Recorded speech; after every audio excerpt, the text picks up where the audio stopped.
Hi, friends. If I ask you one question, whether you like old items or new items, I'm sure all would agree that we like new items. We prefer new clothes, we prefer new books. If it is some more costly item, we prefer new cars, new buildings, new houses, and so on. In the same way, in Christian life, God has done something new in our life. So, Paul says about these things in a new phrase, something called new creation. This is what I like to share to you.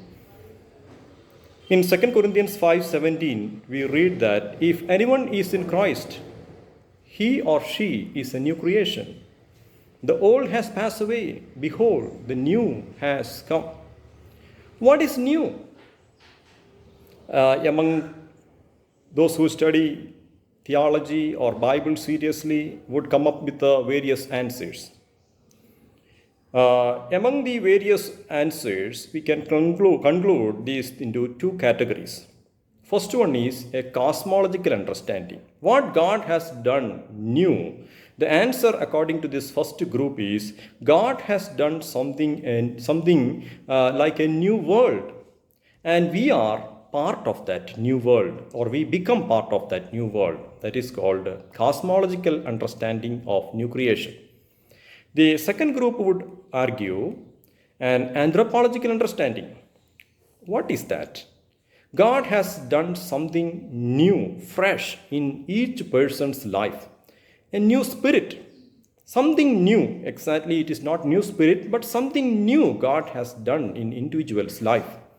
So in both sides, we have advantages and disadvantages in relation to the arguments. Therefore, it is better to take both good aspects of the cosmological and the anthropological understanding of the new creation.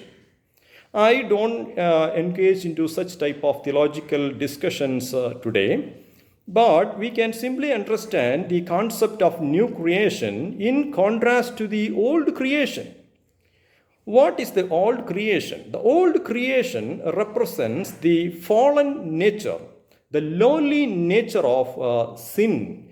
Adam committed sin, and we all became, the whole humanity inherited a fallen nature, a lowly nature, and thereby we lost the image of God. So in Christ, what God does is God reverses the ill effects of the Adam's fall and the subsequent fall. So the fall affected in various ways.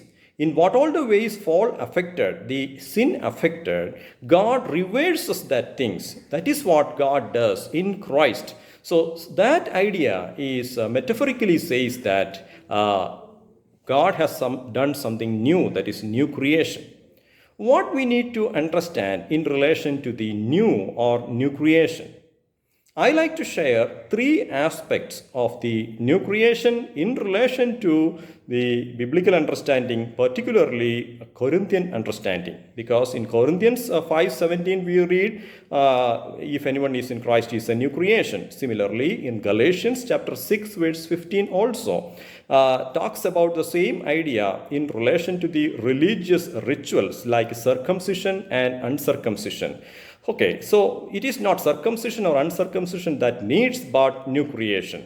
I concentrate more on the Corinthian understanding of the new creation. First of all, we get a new identity in Christ. What is identity? Identity means what we are not. In Corinth, the factions came up based on their social identity. In 1 Corinthians chapter 1 verse 26, consider your calling. Many of you are not wise, many are not powerful, not many had noble birth. It means the opposite thing. We can take it. Some were wise. Not many were wise means some were wise, some were powerful, some had noble birth. A minority community in the Corinthian church had this type of superiority. So they identified their life with this social status. Similarly, we read in Galatians chapter 3:28 some categories like Jew, Gentiles, Greeks and non-Greeks, or barbarians, educated or non-educated, and men and women. So in the first century Greek or Roman world, people classified themselves according to these social categories. So when we say we receive a new identity in Christ, means beyond or transcending the social identity, we get an identity. What is that? We become part of the body of Christ.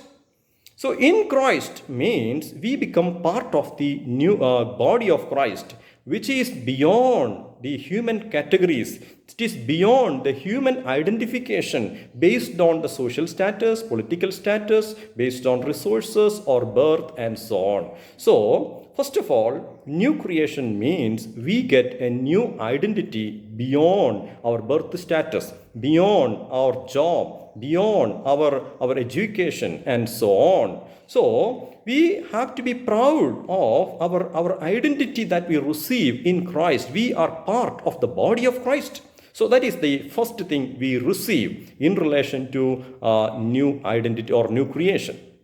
Secondly, new creation means unity in Christ. As I mentioned, in the Corinthian church, they had disunity.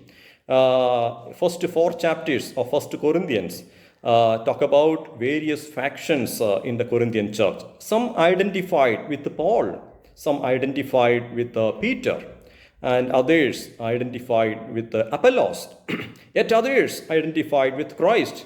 So some had no party at all. So different factions based on the charismatic leadership and so on. Sometimes people say it is about the economic and social status, or sometimes we say it is based on the charismatic leadership of the church. No matter what all the things we say, Corinthian church had disunity. In order to bring up these people together, Paul comes up with a new idea or our reality in Christ, that is new creation. New creation gives us unity. How we achieve new unity?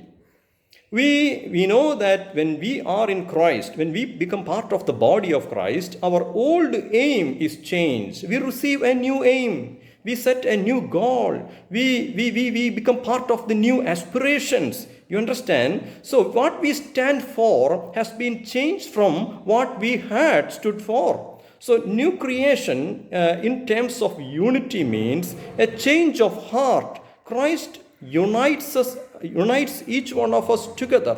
So according to 1 Corinthians or Paul's understanding, baptism in the Holy Spirit means uniting an individual with the body of Christ. Chapter 12 talks about this baptizing or baptism in the Holy Spirit. Christ gives us unity. And the third one is security of life. We are proud of sometimes our job security, our family security. Sometimes people take insurance policies and so on. But in fact, none of these things can give us real security. In Christ, we receive a security. We are united with Christ, and therefore Christ protects us. In the Old Testament, we know the story of Job. Job had only fencing around himself, around his family members, and around his belongings. But in the New Testament, we don't see such type of fencing. It could be there, but still more than that, Christ protects us. Jesus said, I am with you till the very end of the ages. So the protection in Christ is something beyond the understanding of the Old Testament people, or beyond the understanding of anybody else, based on our natural things. Irrespective of our natural status, irrespective of our natural belonging, we receive the protection in Christ. So what we need to understand in our life, ultimately, new creation means we are part of a transformation process. We joined with the transformation. And as we united with Christ, we start the process of transformation in life. So that is what more exactly meant by the term new creation. So do we have that transformation in our life? And as part of the transformation, we reflect the image of Christ. As I told earlier, Adam lost the image of God by that fall, by sin. We all lost thereby the image of God. And in Christ, we receive back the image of God. And we reflect the image of God. And we become what we gaze upon. So, this is what we meant by new creation. God may help us to live a victorious life, a transformed life, so that all people may understand who Christ is through our life.